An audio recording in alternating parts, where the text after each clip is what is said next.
মানুষরা বলবে আল্লাহ এত কোটি বছর আমাদেরকে দাঁড় করে রাখলা, তুমি কাহারিয়তের রূপ ধারণ করে বসে আছো আল্লাহ, আমাদের তো আর সহ্য হয় না। আল্লাহ আমরা চাই হই আমাদেরকে জান্নাত দিয়ে দাও, নাইলে জাহান্নামে পাঠিয়ে দাও। আল্লাহর সহ্য করতে পারছি না, আমাদের মন আমাদেরকে বলছি জাহান্নামের আযাব এত কঠিন হবে না। হাসরের ময়দানে দাঁড়িয়ে যে জিল্লাতের সম্মুখীন হচ্ছি, আল্লাহ বাতের মারের মতো মাথার মগজগুলা নাকের ছিদ্র দিয়ে, মুখ দিয়ে, চোখ দিয়ে বের হয়ে যাচ্ছে, না কান দিয়ে বের হয়ে যাচ্ছে। আল্লাহ গামের সাগরে সাঁতরাচ্ছি। মওলা রে, আমাদের মন আমাদেরকে বলছি কিয়ামতের মাঠ আজকে যেভাবে আমরা জিল্লাত ভোগ করছি, কিয়ামতের মাঠে, হাসরের মাঠে জাহান্নাম হয়তো কঠিন হবে না। আল্লাহ আমরা চাই হই আমাদেরকে জান্নাত দিয়ে দাও, নাইলে জাহান্নাম দিয়ে দাও। আল্লাহ সুবহানাহু ওয়া তাআলার বান্দারা এইভাবে যখন চিল্লা ফাল্লা করবে, মানুষ যখন বেসামাল হয়ে যাবে, সবাই যখন নাফসি নাফসি বলবে, ইয়াউমা ইয়াফিরুল মারউ মিন আখিহি ওয়া উম্মিহি ওয়া আবিহি ওয়া সাহিবাতিহি ওয়া বানিহি, যেদিন মা সন্তান থেকে দূরে চলে যাবে, বাবা সন্তান থেকে দূরে চলে যাবে, ভাই ভাইকে ভাই বলে পরিচয় দিবে না, স্ত্রী স্বামীকে স্বামী বলে পরিচয় দিবে না, সন্তান মাকে মা বলে ডাকবে না, বাবাকে বাবা বলে ডাকবে না। ওই সময়ে আল্লাহ নবী ডাক দিয়ে বলে, উম্মত দাঁড়াইতে দাঁড়াইতে ধৈর্যের বাঁধ যখন ভেঙে যাওয়ার উপক্রম হয়ে যাবে, ওই সময়ে আমি রাসূল আল্লাহ পাকের দরবারে সিজদার মধ্যে পড়ে যাব। আল্লাহ পাক আমাকে যত করে ইচ্ছা সিজদার মধ্যে রাখবেন।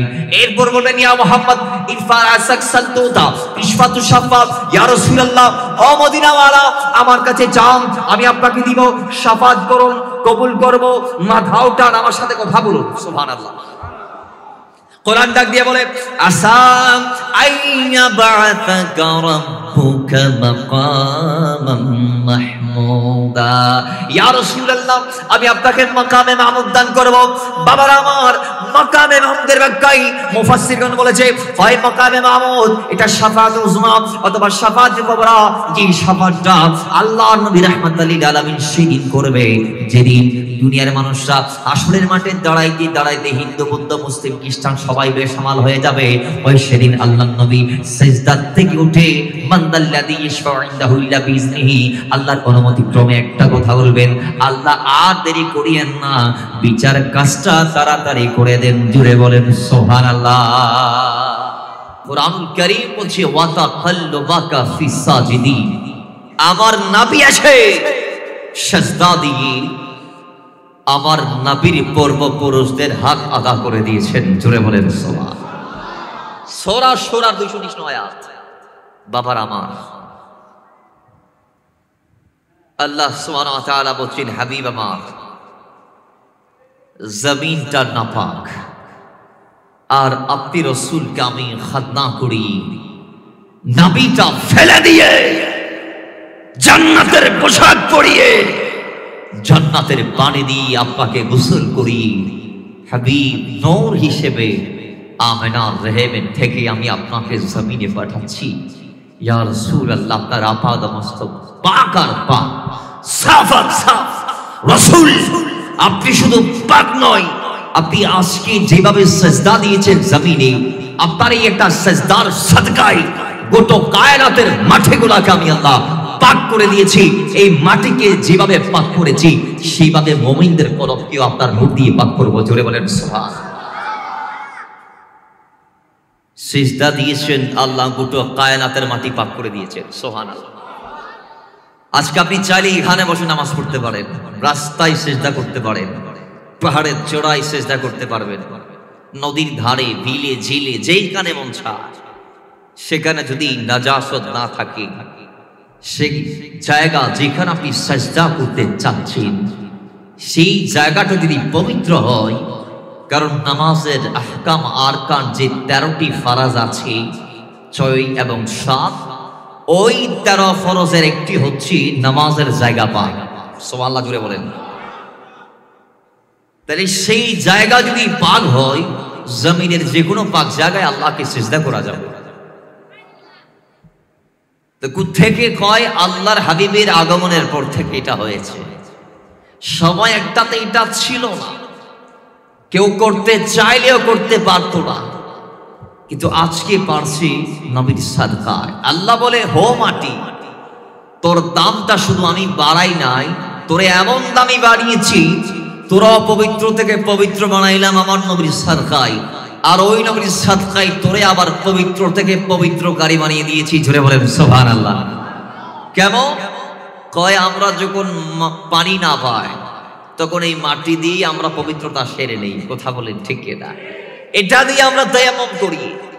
কোরআন কারীমে আল্লাহ পাক এলান দিয়েছে, যখন তোমাদের উপর নামাজ আবশ্যক হয়ে যাবে, ওই টাইমে তোমরা যদি অপবিত্র থাকো, পানি যদি ধারে কাছে না পাও, তাহলে তোমরা তায়াম্মুম দিয়ে পবিত্রতা সেরে নাও। সুবহানাল্লাহ জুড়ে বলেন। তোমরা তায়াম্মুম দিয়ে পবিত্রতা সেরে নাও। তায়াম্মুম কি? কয় মাটি দিয়ে নিজেকে পরিষ্কার করা। কিভাবে কিভাবে করবেন? কয় তায়াম্মুমের 3 ফরজ। তায়াম্মুমের আর ওযু, গোসলের, বলেন গোসলের 3 ফরজ।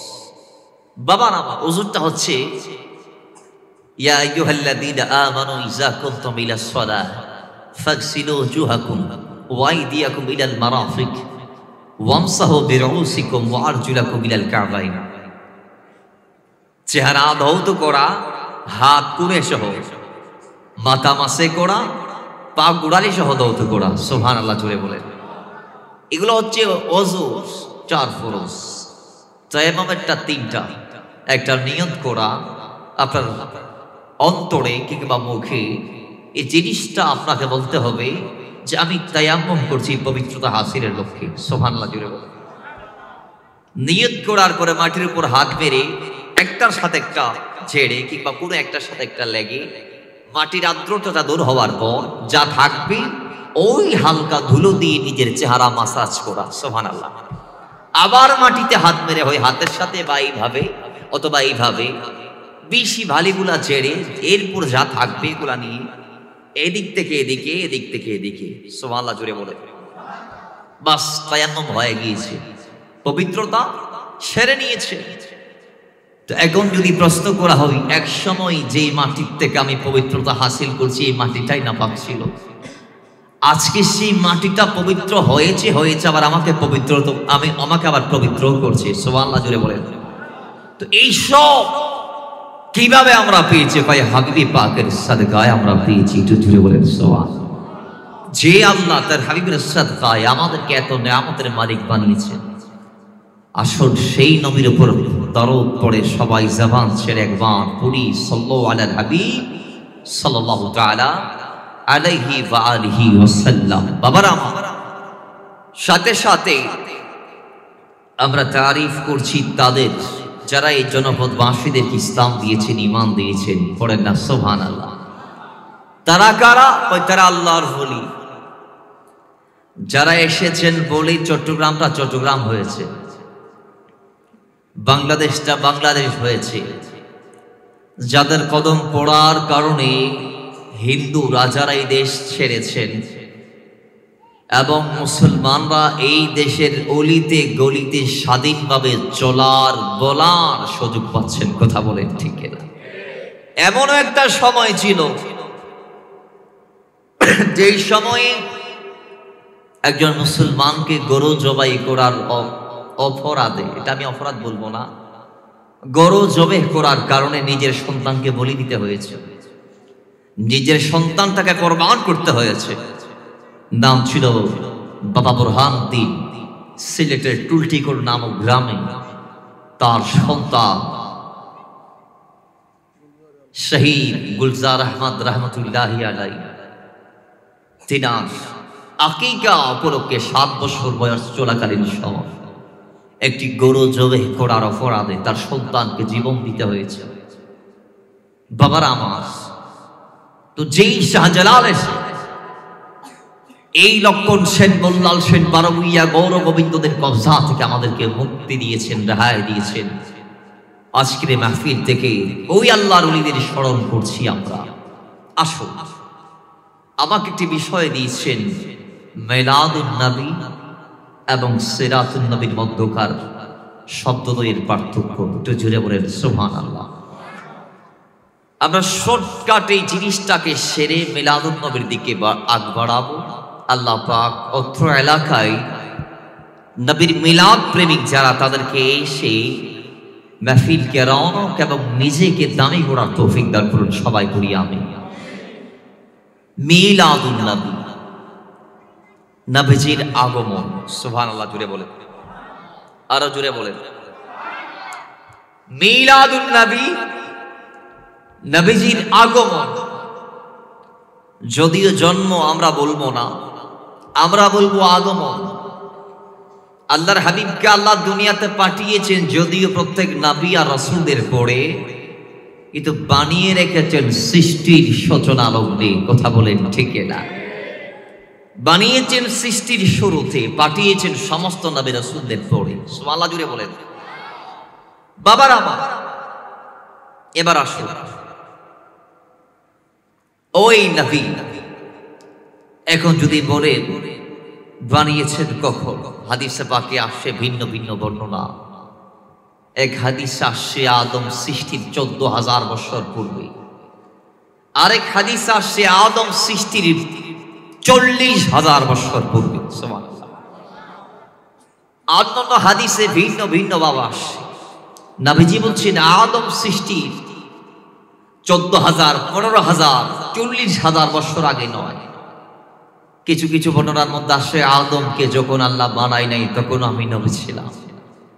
কিছু বর্ণনা আসছে আদম যখন মাটি আর খামিরের মাঝখানে, যে আদমকে এখনো মওজুদ করা হয় নাই, রোহের জায়গায়, দেহর জায়গায়, তখনও আমি রসুল ছিলাম, আমি নবী ছিলাম। জোরে বলেন সুবহানাল্লাহ। আস্তে আস্তে বলা হয়েছে আদমকে, আদমের বাড়ি বানার আগে আল্লাহ পাক যে খামির বানিয়েছেন, সে খামির প্রস্তুত করার আগে আমি নবী ছিলাম। আদম সৃষ্টির পূর্বে আমি রাসূল ছিলাম। অনেক বর্ণনা। জিবরাইল আমিন তো একদিন নবীজির কদমে আসার পর আল্লাহর হাবিব তাকে জিজ্ঞেস করলেন, জিবরাইল তোমার বয়স কত? কাদ ওমর তায়া জিবরাইল, হে জিবরাইল বলো তোমার বয়স কত? বাবার আমার জিবরাইল উত্তর দিচ্ছে, ইয়া রাসূলুল্লাহ, ও নবী, বয়সের ব্যাপারে সঠিক হিসেব আমার জানা নাই। ইয়া রাসূলুল্লাহ, ও নবী, তবে একটা বিষয় আমার জানা আছে, একটা জিনিস আমার জানা আছে, যে রাসূল আল্লাহ তাআলা আমাকে বানার পরে একটা জিনিস আমি বারংবার অবলোকন করতাম। সেই জিনিসটা হচ্ছে হিজাবে ইলাহির চতুর্থ হিজাবে নূরের একটা তারা উদিত হতো। ইয়া রাসূলুল্লাহ, সেই তারার সিস্টেমটা উদয় অস্তের এভাবে, রাসূল আমার ওই তারা যদি একবার উঠতো, সেই তারা একটানা 70,000 বছর পর্যন্ত আসমানে ওপরে হিজাবে ইলাহির চতুর্থ হিজাবে মিটি মিটি জ্বলে ওই তারা আলো দান করতো। জুড়ে বলেন সুবহানাল্লাহ। রাসূল সেই তারাটা যদি একবার ডুবে যায়, একটানা 70,000 বছর ডুবে থাকে, একবার যদি উদয়িত হয় 70,000 বছর পর্যন্ত সেই তারা আলোদান করে। আর যখন ডুবে যায় 70,000 বছর পর্যন্ত তারকাটি ডুবে যায়, ইয়া রাসূলুল্লাহ, আমি জিবরাইল ওই নূরের তারা একবার নয়, দুইবার নয়, তিনবার নয়, ওই তারা আমি জিবরাইল একটানা 72,000 বার দেখেছি। জোরে বলেন সুবহানাল্লাহ। কয় হাজার বার? 72। জোরে বলেন কয় হাজার বার? বাবারা আমার, আদম বানার অনেক আগে আল্লাহ জিনকে বানিয়েছে, জিন বানার অনেক আগে আল্লাহ জিবরাইলকে বানিয়েছে। বাবারা আমার, রাসূল আমার এলান দিচ্ছে, হ্যাঁ জিবরাইল, শোনো শোনো, তোমার ওই রবের শপথ, যে রবের কুদরতি হাত মোবারক আমি রাসূলে পাকের প্রাণ, ওই রবের শপথ করে বলছি, যে তারা একটানা তুমি 72,000 বার দেখেছো, আল্লাহর কসম ওই তারা ছিলাম আমি মদিনাওয়ালা। জুড়ে বলেন সুবহানাল্লাহ। ওই তারা ছিলাম আমি রাসূল, সেই তারা আমি রাসূল ছিলাম। তাহলে নবীকে আল্লাহ কখন বানিয়েছেন? ইমাম গাজ্জালী বলে, আল্লাহ আমার নবীকে বানিয়ে ময়ূরের আকৃতিতে রেখেছেন শাজরাতুল ইয়াকিনের মধ্যে। কিসের আকৃতি বলুন না, কিসের আকৃতি? নবীজির নূরকে আল্লাহ ময়ূরের আকৃতি দান করলেন। সেই নোট থেকে যে ঘামের ফুটা বের হয়েছে সেখান থেকে আল্লাহ 4 খলিফাকে সৃষ্টি করলেন। সিদ্দিক আকবর, মাওলা ওমর, ওসমান গনি, মাওলা আলী। সুবহানাল্লাহ। তাহলে আল্লাহর হাবিবকে আল্লাহ আমরা এটাই বলবো, নবীজিকে আল্লাহ তখনও বানিয়েছেন যখন যখন ছিল না, যখন তখন ছিল না, যখন আসমান ছিল না, যখন জমিন ছিল না। কথা বলেন ঠিক না? আরেকটু বর্ণনা, নবীজিকে আল্লাহ কখন বানিয়েছেন? দয়াল নবী রাহমাতুল লিল আলামিনকে জিজ্ঞেস করছেন হযরত ইবনে আব্বাস রাদিয়াল্লাহু তাআলা। হাদিস का नाम আল্লামা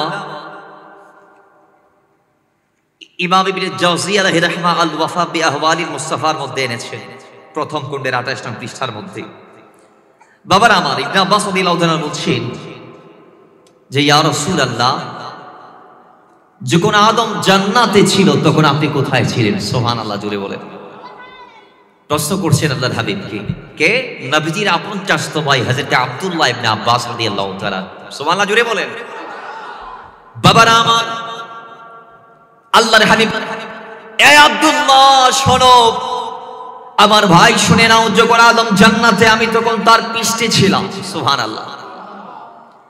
শুধু তা নয়, কয় আদম আলাইহিস সালামকে যখন দুনিয়াতে নামিয়ে দিয়েছেন আল্লাহ সুবহানাহু ওয়া তাআলা, আমি রাসূলকে আদম সফিউল্লাহর পৃষ্ঠ মোবারকের মাধ্যমে জমিনে নামিয়ে দিয়েছেন। আমার ভাই আব্দুল্লাহ শোনো, যখন জমিনে মহাপ্লাবন হচ্ছে ওই সময়ে নূহ আলাইহিস সালাম নৌকা বানিয়েছেন। আল্লাহ ডাক দিয়ে বলে, মুসা, এই নূহ, আমার কাছে তুমি একটা ফরিয়াদ করেছো যে রাব্বি লা তাজার ফিল আরদি, ইয়া রাব, জমিনের মধ্যে যত কাফের আছে ওই সমস্ত কাফেরদেরকে তুমি হালাক করে দাও, ধ্বংস করে দাও। তখন আমি আল্লাহ যে তোমাকে একটা কিস্তি বানানোর জন্য পরামর্শ দিলাম, ওই সময় আল্লাহ সুবহানাহু ওয়া তাআলার নির্দেশ ক্রমে নূহ আলাইহিস সালাম কিস্তি বানিয়েছেন, আর তিনি তার কওমদের 80 থেকে 82 জনকে নিয়ে সেই কিস্তির উপর আরোহণ করেছেন। বাবার আমার রাসূল ডাক দেয়া বলে যে আদম সফিউল্লাহর পরে নূহ আলাইহিস সালামের সময়ে যখন মহাপ্লাবন হয়েছে তখন আমি রাসূলকে আল্লাহ সুবহানাহু ওয়া তাআলা নূহ আলাইহিস সালামের পৃষ্ঠের মাধ্যমে তার কিস্তির উপর আরোহণ করিয়েছে। জোরে বলেন সুবহানাল্লাহ। শুধু তা নয়, আমি আমার পূর্বপুরুষ ইব্রাহিমের পৃষ্ঠ মোবারকের মাধ্যমে নমরুদের অগ্নিকুণ্ডের ভিতর নিক্ষিপ্ত হয়েছিলাম। জোরে বলেন সুবহানাল্লাহ। তাহলে বোঝা গিয়েছে আমার নবী সেই সময়ও ছিল, তার পূর্বপুরুষদের পৃষ্ঠ মোবারকের মধ্যে ছিল। নবীজি এরপর ডাক দিয়ে বলছেন, আর শোনো, আমার পিতা মাতা কখনো মন্দ কাজে লিপ্ত হয় নাই। আল্লাহ পাক আমি রাসূলকে সর্বদা পাক রেহেম থেকে পাক রেহেমে, পাক পৃষ্ঠ থেকে পাক পৃষ্ঠে, পাক নাসল থেকে পাক নসলে আল্লাহ দিয়েছেন। জোরে বলেন সুবহানাল্লাহ। বাবারা আমার, এবার আসুন সেই মদিনাওয়ালাকে। যদিও আমরা বলছি 12 রবিউল আউয়াল ওনার জন্ম, কিন্তু ওনার জন্মটা অনেক আগে, আগমনটা হয়েছে 12 রবিউল আউয়াল। 9 তারিখ কিংবা 12 তারিখ মতামতের ভিন্নতা আছে। এবার আসুন সেই দিবসটাকে কেন্দ্র করে আমরা যে খুশি উদযাপন করি, এটার নাম ঈদে মিলাদুন নবী, আর বলা হয়েছে সিরাতুন নবী। আসুন সিরাতুন নবী, কোরআন হাদিসে এটার বর্ণনাটা এইভাবে এসেছে। আল্লাহ পাক সুবহানাহু ওয়া তাআলা নবীর জীবনী চর্চা করতে গিয়ে সিরাত শব্দটি একবারের জন্য বর্ণনা করে নাই কোরআনে। পুরো কোরআন জুড়ে ৬,২৩৪টি আয়াত, কেউ কেউ বলছেন ৬,৬৬৪টি আয়াতের মধ্যে সূরা তাহার ১৭ নং আয়াত থেকে আল্লাহ সিরাত শব্দের বর্ণনা করেছেন। আল্লাহ পাক এখানে মুসা আলাইহিস সালাতু ওয়াস সালামের লাঠির ব্যাপারে এই শব্দটি আল্লাহ ইউজ করেছেন যে মুসা আলাইহিস সালাতু ওয়াস সালাম যখন লাঠি হাতে নিয়ে তুর পাহাড়ে যাচ্ছেন, মুসা আলাইহিস সালামের উচ্চতা ছিল 10 হাত, লাঠির উচ্চতাও ছিল 10 হাত। বাবারা আমার, আল্লাহ বলছে, হে মুসা জুতা করে আসো। জুতা খুলে আবার তিনি হাতে লাঠি নিয়ে যখন তুর পাহাড়ের দিকে যাচ্ছেন, আল্লাহ জানার পর প্রশ্ন করছেন, হে মুসা তোমার হাতে যেটা আছে লম্বা এটা কি? একটু জোরে বলেন সুবহানাল্লাহ।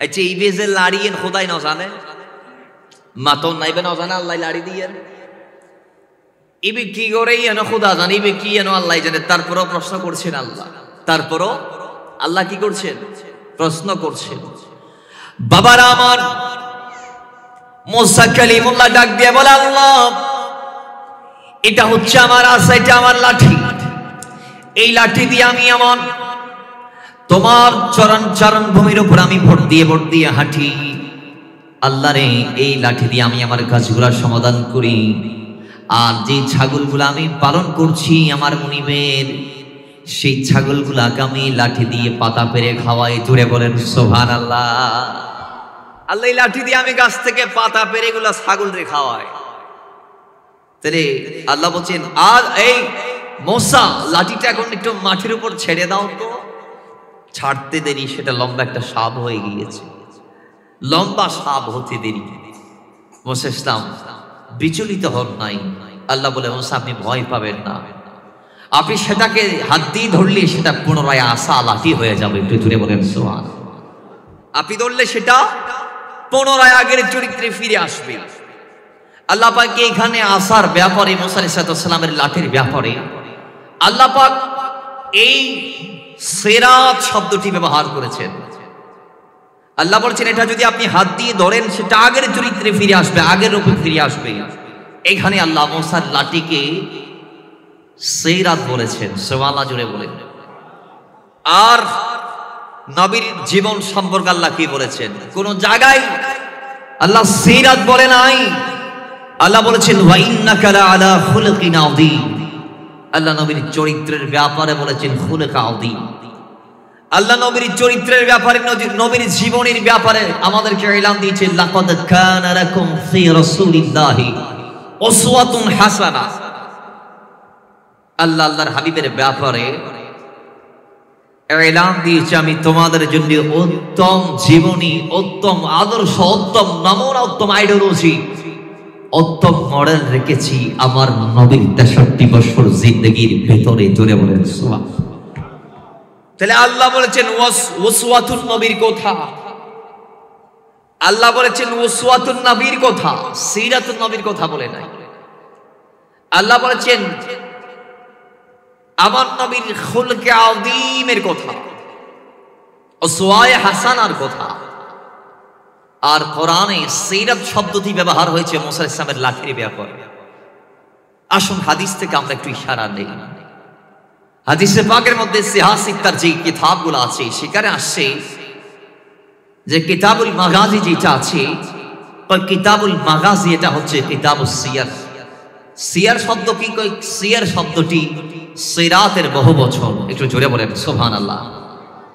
কই হাদিসে পাকের কিতাবে যে কিতাবুল মাগাজি আসছে বা কিতাবুস সিয়ার আসছে সেখানে আল্লাহ পাক সুবহানাহু ওয়া তাআলা আল্লাহর হাবিবের যুদ্ধ জীবনের কথা বর্ণনা করেছেন সুবহানাল্লাহ জোরে বলেন কোন জীবনের কথা বর্ণনা করেছেন যুদ্ধের যেই বর্ণনা আছে নবীজি গজওয়ায়ে বদরে গিয়েছেন এই বর্ণনাগুলো আপনি সিরাতুন নবীর চ্যাপ্টারে পাবেন সিয়ারুন নবীর চ্যাপ্টারে পাবেন বুখারীতে আপনি কিতাবুল মাগাজির মধ্যে পাবেন এবং আপনি উহুদের ময়দানের কথাগুলো এই চ্যাপ্টারের মধ্যে পাবেন এই অধ্যায়ের মধ্যে পাবেন আপনি হুনাইন খান্দক তাবুক ইয়ারমুক সিফফিন যত নবীজি যুদ্ধ করেছেন মক্কা ফাতহ সহ প্রত্যেকটা যুদ্ধের কথা আপনি এই কিতাবুল মাগাজি অথবা কিতাবুস সিরাত অথবা কিতাবুস সিরাত কিংবা সিরাতুন নবী এই চ্যাপ্টারের মধ্যে পাবেন এবং হাদিসে পাকের পরে ফিকহ কিতাবের মধ্যে শ্রেষ্ঠ যেটা অন্যতম একটি কিতাব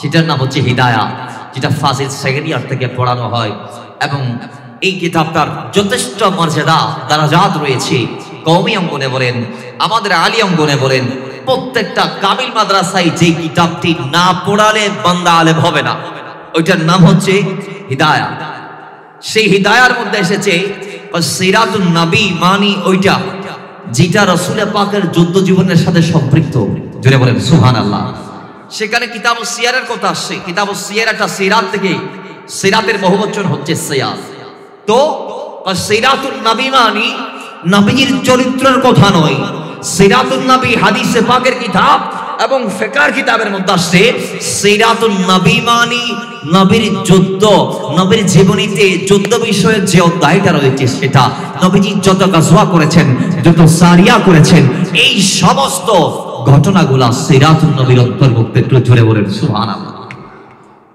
আর আমার ভাইয়েরা বর্তমানে যারা সিরাতুন নবী ব্যানার থেকে নবী স্মরণ করছে, এরা সেখানে উহুদ বদরের কথা বলে না, এরা সেখানে উহুদ বদর খন্দক হুনাইনের কথা বলে না, নবীর চরিত্রের কথা বলে।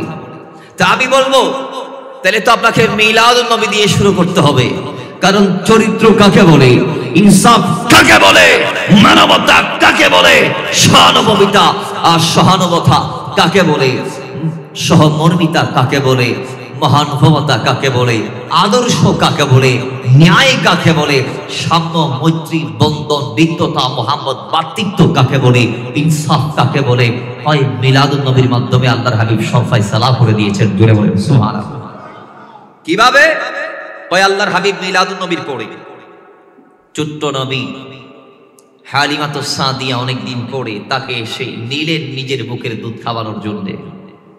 তো নবীকে এতদিন কেউ নেই নাই কেন? কারণ আছে, রাসূলুল্লাহর বাবা ছিল না।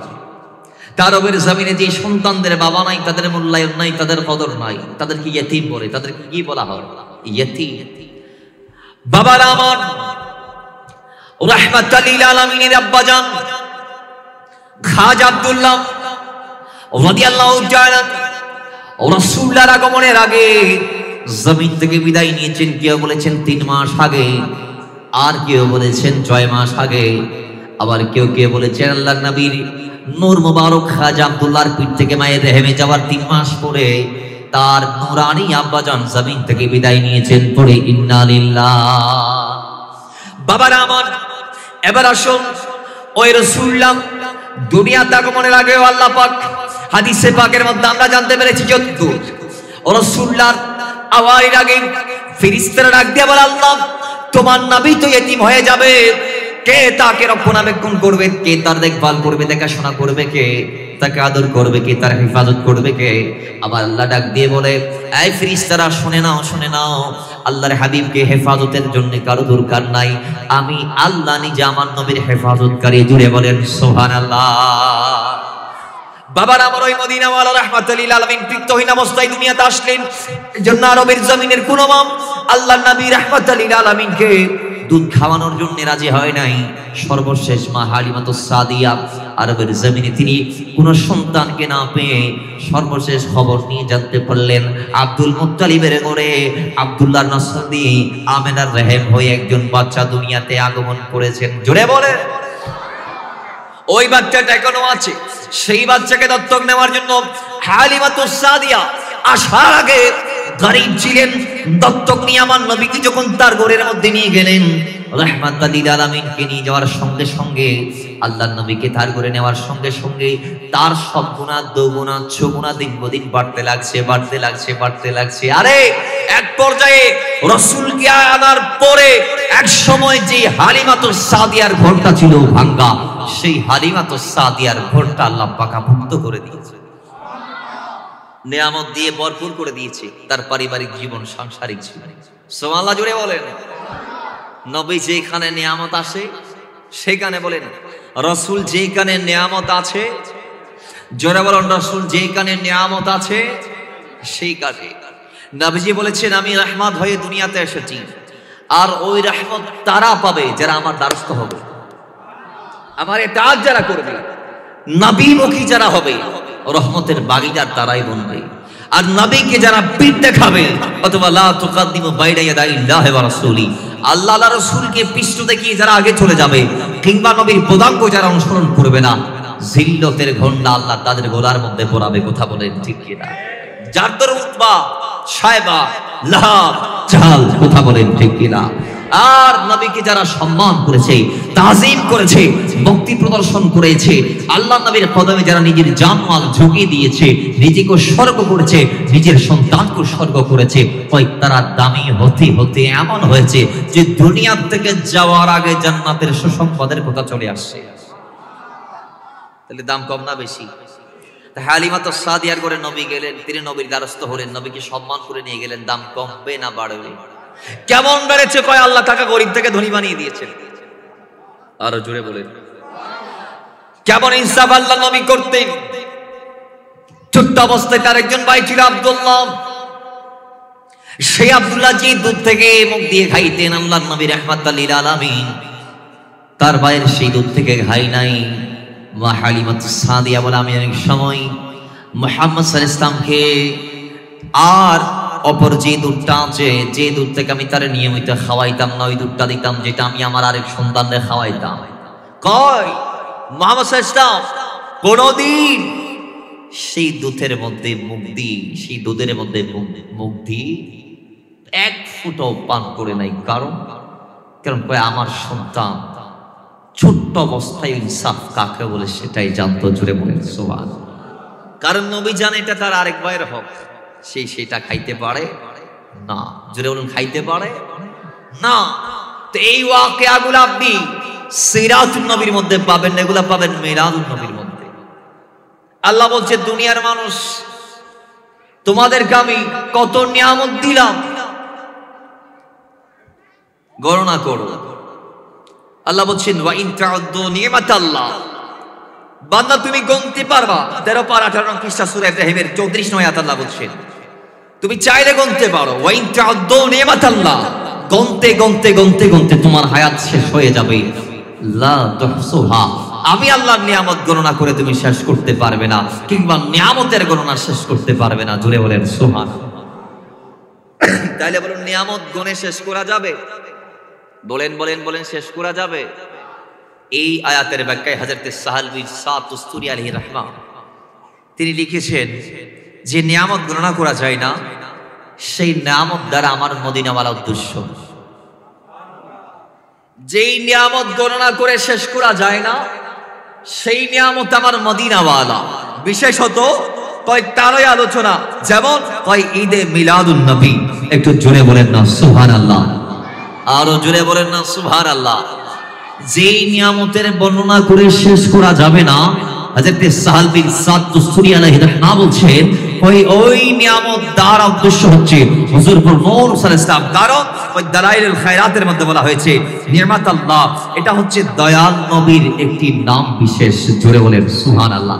তা আল্লাহ বলছে ওয়া ইন তাউদ্দু নি'মাতাল্লাহ, সেই নিয়ামতুল্লাহর চর্চা বর্ণনা গণনা তোমরা করতে পারবা, লা তুহসুহা, শেষ করতে পারবে না। তার মানে মিলাদুন নবী এটা এত বড় একটা লম্বা সাবজেক্ট, যে বিষয়ের উপরে আপনি বলতে পারবেন, বলতে থাকবেন, বলতে পারবেন, বলতে বলতে বলতে বলতে রাত যাবে, দিন আসবে, তারপর মিলাদুন নবীর ফাজাইল, মিলাদুন নবীর বর্ণনা শেষ করা যাবে?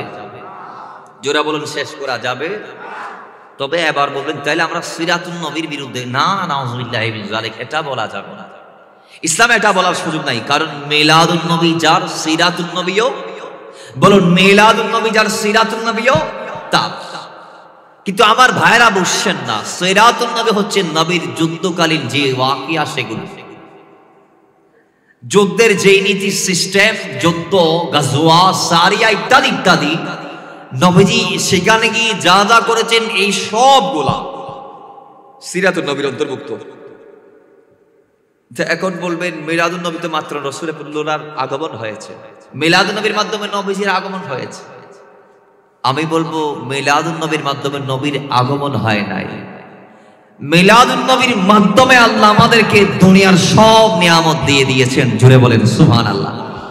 সেটা হোক নামাজ, হোক সেটা সাদকা, হোক সেটা কোরবানি, রোজা, ফিতরা, তাসবিহ, তাহলিল, জিকির, আজকার, হাদিস, নবীর সুন্নাহ, 999 নবীজি উম্মতদেরকে নিয়ামত হিসেবে, ইবাদত হিসেবে, সায়াদত হিসেবে, রিয়াজত হিসেবে, এক কথায় আল্লাহ প্রদত্ত নবীর পরে আল্লাহ নবীকে কেন্দ্র করে আমাদেরকে সবে বরাত, কদর যা যা দিয়েছেন, সব নিয়ামত আল্লাহ পাক আমাদেরকে মিলাদুন নবীর তোহফা হিসেবে দিয়েছেন। জোরে বলেন সুবহানাল্লাহ। সব নিয়ামত কিসের তোহফা? মিলাদুন নবীর তোহফা। কারণ বারে রবিউল আউয়ালে নবীর আগমন যদি না হতো, তাহলে আমরা নামাজ, রোজা, হজ, সাদকা, ফিতরা, সমস্ত ইবাদত পাইতাম না। আজকে মাকে মা বলে রাখছেন নবীর সাদকায়। আপনারা বলতে পারেন তো হুজুর আগে কি মা নোডা কি ডাকতো? হ্যাঁ আগেও মা ডাকতো, কিন্তু ডাকার মধ্যে বেশ কম আছে না নাই? বলেন না আছে না নাই? বাবার আমার আগে মা ছিল, মা বলে সন্তানও ডাকতো, কিন্তু নাউজুবিল্লাহি মিন যালিক ওই মাকে আপন সন্তান বাবার ইন্তেকালের পরে বিয়ে করত। নাউজুবিল্লাহি মিন যালিক আগে মা ছিল কিন্তু মায়ের অধিকার ছিল না। আগে মা ছিল কিন্তু মাদেরকে জিল্লাত দেয়া হতো। আগে মা ছিল, সমাজে মায়ের অস্তিত্ব ছিল না, অধিকার ছিল না। কিন্তু আজকে রাহমাতাল লিল আলামিনের আগমনের পরে যেই নারীদের সমাজে জীবন্ত দাফন করে দেয়া হতো, ওই নারীদেরকে আল্লাহর নবী এসে মায়ের চেয়ারে বসিয়ে ডিক্লার দিয়েছি, সন্তান তোমার জান্নাত তোমার মায়ের কদমের তলে। জুড়ে বলেন ইন্নাল জান্নাতা তাহতা কাদামিল উম্মাহাত। সন্তানের জান্নাত কার কদমের নিচে? মায়ের কদমের নিচে, শাশুড়ির কদমের নিচে না। তো তাই বলে কি শাশুড়িকে অসম্মান করবেন?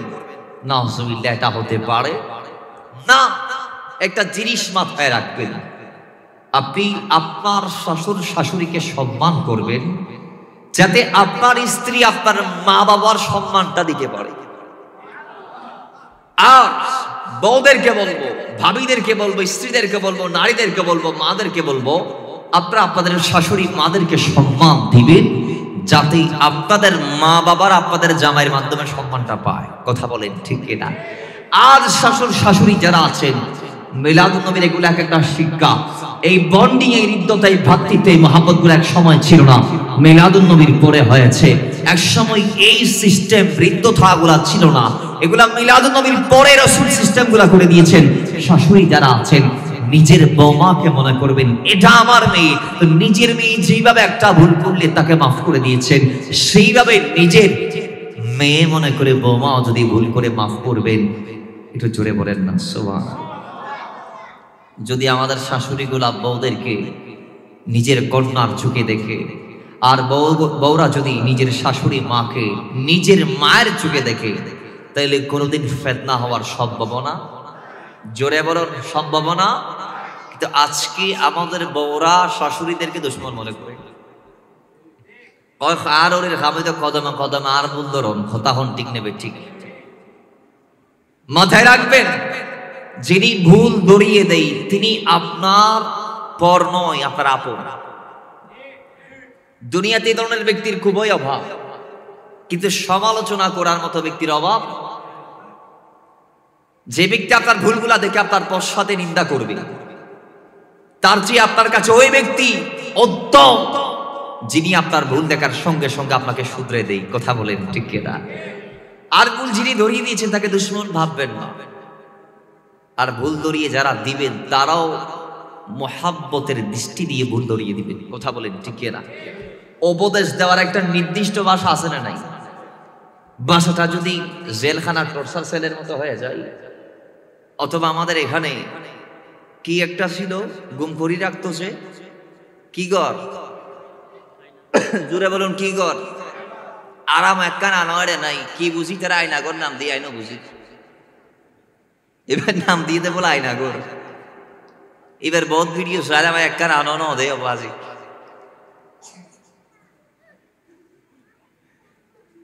যাই হোক বাবারা আমার, সেই আয়নাগরে আসামিদের টর্চার করা হয়। শাশুড়িরা যদি তাদের বৌমাদেরকে যদি এইভাবে টর্চার করে, তাহলে ওইটার দ্বারা খেদমত আশা করা যায় বা পরিবর্তন আশা করা যায় না। মুহাব্বত থাকতে হবে। আল্লাহর কোরআন বলছে ফাআল্লাফা বাইনা কুলুবিকুম ফাআসবাহতুম বিনি'মাতিহি ইখওয়ানা। দুনিয়াতে এক সময় ওই মুহাব্বতটা ছিল না। ওয়া কুনতুম আলা শাফা হুফরাতিন মিনান নার ফাআনকাদাকুম মিনহা। তোমরা সবাই সেই সময় ছিল জাহান্নামী, নবী এসে তোমাদেরকে বানানো জান্নাতি। তোমাদের অন্তরগুলা ছিল ইসকুনতুম আদাআন, শত্রুতাপূর্ণ অবস্থায়, বৈরী মনোভাব তোমাদের অন্তরের ভিতর ছিল। আর নবী তোমাদেরকে গিয়ে ফাআল্লাফা বাইনা কুলুবিকুম, মুহাব্বত দিয়ে দিয়েছেন অন্তরে অন্তরে। আর নবীর দেয়া মুহাব্বতের হৃদ্যতায়, ভালোবাসায় ফাআসবাহতুম বিনি'মাতিহি ইখওয়ানা, এই নবীর দেয়া নিয়ামতে মুহাব্বতে তোমরা শত্রু থেকে ভাই হয়ে গেলা, ভাই দূরের থেকে কাছের হয়ে গেলা। তাহলে এই সবগুলা একে অপরের প্রতি সহনশীল হওয়া, এগুলা সব মিলাদুন নবীর সাদকা। এগুলা সব কি এর সাদকা? মিলাদুন নবীর সাদকা। আর আমাদের দেশে যারা সিরাতুন নবীর নাম দিয়ে মাহফিল সাজায়, তারা সিরাতুন নবীর নাম দিয়ে নবীর 23 বছর জিন্দেগির চর্চা করে, রাসূলুল্লাহ নবুয়তের এলানের আগের যে ঘটনা সেগুলো তারা একটা বারের জন্য তাসকারা করে না। তা আমরা বলবো নবীর পুরো 63 বছর জিন্দেগির ব্যাপারে আল্লাহ বলেছেন ওয়া ইন্নাকা লাআলা খুলুকিন আযীম। আল্লাহ আমার নবীর 63 বছরের জিন্দেগির ব্যাপারে বলেছেন লাকাদ কানা লাকুম ফি রাসূলিল্লাহি উসওয়াতুন হাসানা। এখানে আল্লাহ কোন বছরকে নির্ধারণ করে নাই, 23 বছরকে আল্লাহ ইন্ডিকেট করে নাই। এটা পুরো আমার নবীর জিন্দেগির ব্যাপারে আল্লাহ বলেছেন যে আমার নবীজির পুরো জিন্দেগির আলিফ থেকে ইয়া মিলাদুন নবী থেকে ওয়াফাতুন নবী সূরা ফাতিহা থেকে সূরা নাস পর্যন্ত পুরো জীবনটা অনুসরণীয়, অনুকরণীয়। জুড়ে বলেন সুবহানাল্লাহ। তবে হ্যাঁ, নবীর অনুকরণ করা সম্ভব না, অনুসরণ করা সম্ভব। আল্লাহ এজন্য বলেছেন আতিউল্লাহ ওয়া আতিউর রাসূল। আল্লাহ এজন্য বলেছেন নবীর ইতাআতের কথা, নবীর ইত্তেবার কথা। ইন কুনতুম তুহিব্বুনাল্লাহ ফাত্তাবিউনি ইউহিব্বুকুমুল্লাহ ওয়া ইয়াগফির লাকুম যুনুবাকুম ওয়াল্লাহু গফুরুর রহিম। আল্লাহ কেন নবীর ইত্তেবা করার কথা বলেছেন, অনুসরণ করার কথা বলেছেন। নবীর মতো ডাইরেক্ট অনুকরণ করা, নবীর মতো করে ডিরেক্টলি চলা আমাদের পক্ষে পসিবল? জোরে বলুন, কেউ চাইলেও পারবে? নবীজি এটা বলে দিয়েছেন যে সোমে বেসাল যখন সাহাবায়ে কেরাম রাখছেন, নবী বলছেন তোমাদের ভিতর এই সোমে বেসাল রাখার কুওয়াত নাই। এজন্য নবী বলেছেন আইয়ুকুম মিসলি, কে আছো আমার মতো? কেউ আছে? বলেন কেউ আছে? কেউ হবে আমার নবীর মতো? কেউ ছিল আমার নবীর মতো? আল্লাহ বোঝার তৌফিক দান করুন। বাবারা আমার, যারা আমার নবীর 23 বছরকে সিরাতের নাম দিয়ে চালিয়ে দেয়, বিবেকের ভারসাম্যহীনতা, অমুসলমান, আল্লাহ নবী রাহমাতুল লিল আলামিনের পুরো 63 বছর জিন্দেগি আমাদের জন্য অনুসরণীয়। আমাদের মানতেই হবে, পুরো জিন্দেগিটা আপনাকে মানতে হবে নবীজির। সূরা ফাতিহা আলহামদুলিল্লাহি রাব্বিল আলামিন আর রহমানির রহিম মালিকি ইয়াউমিদ্দিন ইয়াকা নাবুদু ওয়া ইয়াকা নাস্তাইন, এই সবগুলা বাদ দিয়ে গায়রিল মাগদুবি আলাইহিম ওয়ালাদ-দালিন বললে যেমন নামাজ হবে না। নবীজির 63 বছর জিন্দেগি থেকে 40 বছর জিন্দেগিকে মাইনাস করলেও নবীকে মানা হবে। জোরে বলেন হবে। বাবারা আমার, মাথায় রাখবেন আলিফ দিয়ে আরবি অক্ষর শুরু। কথা বলেন ঠিক কি না? কেউ যদি আরবি অক্ষর পড়তে চায় তাকে আলিফ দিয়ে স্টার্ট করতে হবে, পরে বার কথা আসবে, তার কথা আসবে, সার কথা আসবে। তো সিরাতুন নবী দিয়ে যদি কেউ শুরু করতে চায়, সিরাতুন নবী হাদিস পাক কিতাব আসে, ফিকহ কিতাব আসে, নবীর গজওয়া সাথে সম্পর্কিত যুদ্ধের যেই জীবনী নবীজি যুদ্ধে যেই নীতি গ্রহণ করেছেন, অথবা যুদ্ধ চলাকালীন যে বর্ণনাগুলো হাদিসে পাকের কিতাবে স্থান পেয়েছে, এগুলাই হচ্ছে সিরাতুন নবী বা সিয়ারুন নবী, যেগুলা কিতাবুল মাগাজির মধ্যে, কিতাবুল সিয়ারের মধ্যে আসে, সিহা সিত্তার মধ্যে, কিতাবুল হিদায়ার মধ্যে আসে। বাবার আমার, এবার আসুন সেই সিরাতুন নবীকে তারা যদি অপব্যাখ্যা করে, গজওয়ার কথা বাদ দিয়ে 23 বছরের কথা চালিয়ে দিচ্ছে, তা আমি বলবো নবীর 63 বছর থেকে 40কে মাইনাস করে 23 বছর মানামানি আলহামদুলিল্লাহি রাব্বিল আলামিন আর রহমানির রহিম গায়রিল মাগদুবি আলাইহিম ইত্যাদি ইত্যাদি গুলা বাদ দিয়ে ওয়ালাদ-দালিন আমিন বলা যে কথা, নবীজির 23 বছর জিন্দেগি মানায় কি কথা? কথা বলেন ঠিক নেবে ঠিক? জিন্দেগি যদি মানতে চান আলিফ থেকে ইয়া পর্যন্ত, নবীর সূচনা থেকে শেষ পর্যন্ত, মিলাদুন নবী থেকে ওয়াফাতুন নবী পর্যন্ত আপনাকে মানতে হবে। ঠিক নেবে ঠিক? এরা বলে নবী তো 40 বছরের আগে নবী ছিলেন, আমরা মানবো কেন? নাউযুবিল্লাহি মিন যালিক। তা আমার নবী কি 40 বছরের আগে নবী ছিলেন না? নবী বলছেন আমি তখনও নবী ছিলাম যখন আদম ছিল না। ঠিক কি না বলেন? যখন আদম মাটি খামিরার মাঝখানে ছিল, আদম সৃষ্টির 14,000 বছর আগে, 40,000 বছর আগে, ভিন্ন ভিন্ন বর্ণনা, অনেক আগে, জিবরাইলের সৃষ্টির আগে আমার নবী ছিলেন। ছিলেন কি ছিলেন না? বলুন বলুন বলুন, ছিলেন কি ছিলেন না? বলুন, নবীকে নবী বানিয়ে রেখেছেন কি? আরো জোরে। যদি আমাদের দেশের একজন ধারাভাষ্যকার, আমি বক্তা বলবো না, আমি বলবো যিনি ভাষ্য দেই, স্পিকারের বাম্বু নিয়ে যিনি ভাষ্য দেই, ওই এক বান্দা বলছেন, নাম আমি মেনশন করছি না, ওই বান্দা বলছেন কয় নবীজি 40 বছরের আগে নিজেও জানতো না তিনি নবী। এটা নাউযুবিল্লাহি মিন যালিক। এগুলা কি মেনে নেওয়া যায়? তিরমিজি শরীফের হাদিসগুলা কি চিড়ি ফেলে দেয়া যাবে? কুনতু নাবিয়ান ওয়া আদামু বাইনা রূহি ওয়াল জাসাদ ওয়া আদামু বাইনাল মাই ওয়াত তিন। এইভাবে আস্তে আস্তে অনেক বর্ণনার কথা আসছে। যখন আদম ছিল না তখন নবী ছিল। তাহলে এই হাদিসগুলা কি হাদিসের পৃষ্ঠা থেকে ছিঁড়িয়ে ফেলে দেওয়া যাবে? আর দিলেও তিনি তার একটি কিতাব থেকে ফেলে দিতে পারবেন? পুরো পৃথিবীতে তো এই হাদিসের বাকি কিতাবগুলো আছে উম্মতদের ঘুরে ঘুরে। কথা বলেন ঠিক কি? যাই হোক, আল্লাহ পাক আমাদেরকে মিলাদ আর সিরাতের মধ্যকার শব্দগত অর্থগত পার্থক্য আল্লাহ আমাদেরকে বুঝে আমল করা তৌফিক দান করুন। আরো জোরে বলেন। তাহলে বোঝা গেল আমরা মিলাদুন নবী করব। আমরা কি করব? কারণ মিলাদুন নবীর মধ্যে নবীজির পুরো জিন্দেগি আছে। আছে না নাই? আছে না নাই? আর সিরাতুন নবী শুধু নবীজির যুদ্ধকালীন জীবনের সাথে সম্পর্কিত। সেখানে কিতাবুস সালার কথা নাই, আজানের কথা নাই, জিহাদের কথা নাই, সিয়ামের কথা নাই, আরো যত সাইড আছে সিরাতুন নবীর মধ্যে কিচ্ছু নাই। শুধুমাত্র নবীজির যুদ্ধকালীন যে ওয়াকিয়া, সেই হাদিসগুলা ওয়াকিয়া আকারে সেখানে বর্ণনা করা হয়েছে। এই জন্যই আমরা মিলাদুন নবী করব, তবে সিরাতুন নবীর আবার বিরুদ্ধে কথা বলা যাবে না। কারণ মিলাদ যার, সিরাতও তার। মিলাদ আমার নবীর জীবন শুরু করে দিয়েছে, আর সেই বৃক্ষ মিলাদুন নবীর মাধ্যমে বপন হওয়ার পরই সিরাতুন নবী বলেন, অন্যান্য কিছু বলেন, মক্কি জীবন বলেন, মাদানী জীবন বলেন, হিজরতের আগের ঘটনা বলেন, পরের ঘটনা বলেন, এগুলো এক একটি ডালপালা, এগুলো মিলাদুন নবীর গাছের এক একটি শাখা প্রশাখা। জোরে বলেন সুবহানাল্লাহ। আল্লাহ আমাদেরকে এতটুকু বোঝার তৌফিক দান করুন, আমিন করেন। এবার আসুন মিলাদুন নবীর বর্ণনা আজকে আমরা করছি।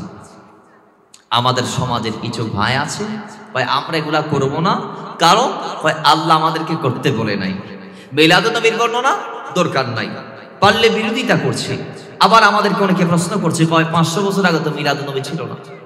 500 বছর আগে মিলাদুন নবী ছিল না, 100 বছর আগে মিলাদুন নবী ছিল না, 200 বছর আগে মিলাদুন নবী ছিল না। ভাই এগুলা নতুন আসছে, সেগুলা চট্টগ্রাম জামিয়া থেকে বের করা হয়েছে।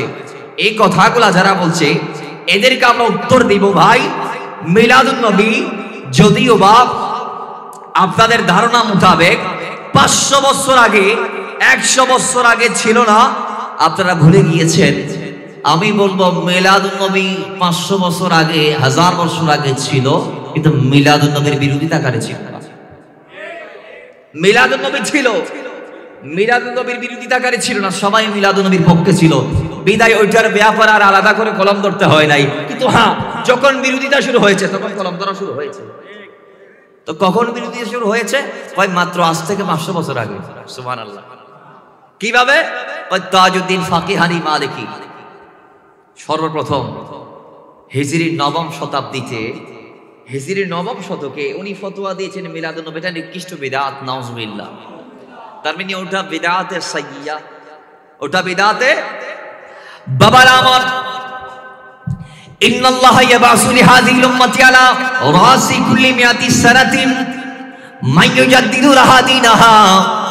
আল্লাহর হাবিব যে এলান দিয়েছে, উম্মতরা শোনো শোনো, প্রত্যেকটা শতাব্দীর মাথায় আল্লাহ সুবহানাহু ওয়া তাআলা এক একজনকে মুজাদ্দিদ বানিয়ে জমিনে পাঠাবে। ওই মুজাদ্দিদের দায়িত্ব হবে তারা জমিনে উম্মতদের মাঝে যে ফিতনাগুলা ছড়িয়ে পড়বে, সেই ফিতনাগুলা থেকে উম্মতদেরকে রেহাই দিবে, মুক্তি দিবে। জোরে বলেন সুবহানাল্লাহ। এটা তাদের কলমের মাধ্যমে হোক, জবানের মাধ্যমে হোক, লিখনির মাধ্যমে হোক, যেভাবে হোক তারা এটার জবাব দিবে। ইসলামের সুচিতল সাজানো গোছানো বাগানে যত ধরনের জলাশয়ের আগমন হয়েছে, আগাছার আগমন হয়েছে, উম্মতদেরকে আগাছা মুক্ত ইসলাম দিবে উম্মতের মুজাদ্দিদরা। করে সেই 9ম শতাব্দীতে মুজাদ্দিদ হিসেবে যিনি আগমন করেছে তার নাম আল্লামা জালালউদ্দিন সুয়ুতি। জুড়ে বলেন, তার নাম ইমাম জালালউদ্দিন সুয়ুতি।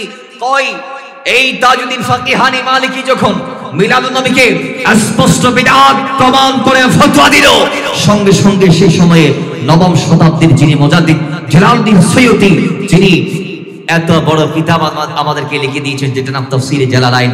জি জালালাইন শরীফটা সুন্নিরা যেভাবে পড়ে, কওমিরাও কিভাবে পড়ে। সুবহানাল্লাহ। আরো আসতে বলেন মাশাআল্লাহ। এখন আওয়াজ ঠিক আছে।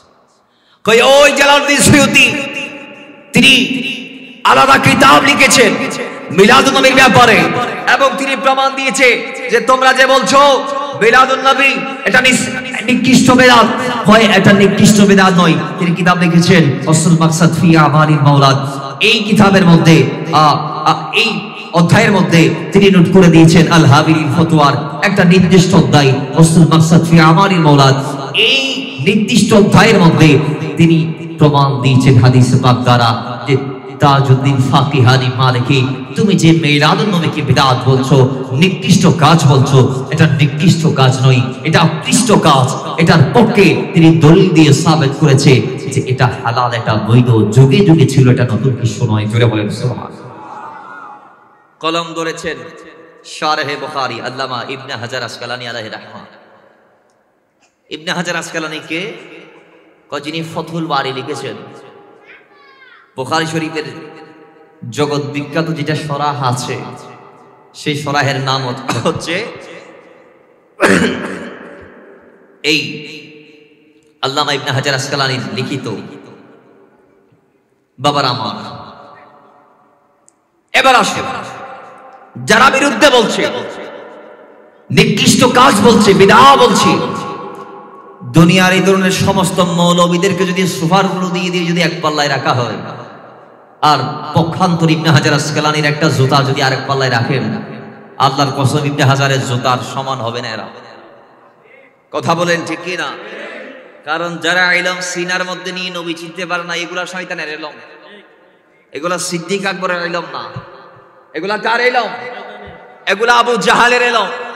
আবু জাহাল কে ছিল জানেন? তাই উনি ছিল আবুল হাকাম।